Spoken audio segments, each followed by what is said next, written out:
باپ اور بیٹے اور روح القدس کے نام میں آمین۔ حق کا کلام تمہارے پاس پہنچا ہے اور تمام دنیا میں پھیل رہا ہے۔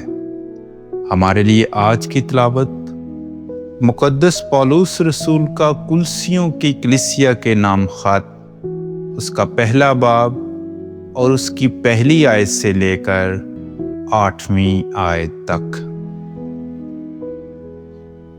پولس کی جانب سے، جو خدا کی مرضی سے مسیح یسوع کا رسول ہے، اور بھائی تیموتھوس کی جانب سے مسیح میں ان مقدس اور ایماندار بھائیوں کے نام جو کلسی میں ہیں، ہمارے باپ خدا اور خداوند یسوع مسیح کی طرف سے تمہیں فضل اور سلامتی حاصل ہوتی رہے۔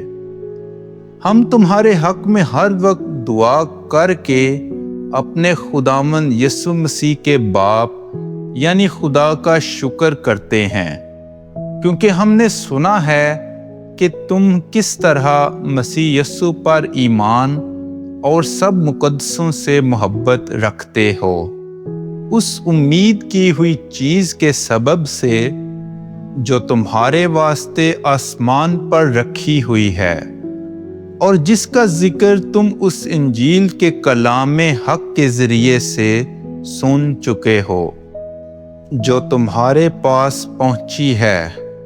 وہ جس طرح ساری دنیا میں، اس طرح تم میں بھی پھل لاتی اور ترقی پاتی ہے، جس دن سے تم نے خدا کے فضل کی خبر سنی اور اسے سچ جانا ہے۔ چنانچہ تم ہمارے پیارے ہم خدمت اپفراس سے ایسا ہی سیکھا۔ وہ تمہارے واسطے مسیح کا ایماندار خادم ہے۔ اسی نے تمہاری محبت بھی جو روح میں ہے ہم پر ظاہر کر دی ہے۔ پاک کلام کے پڑھے اور سنے جانے پر خدا کی برکت ہو۔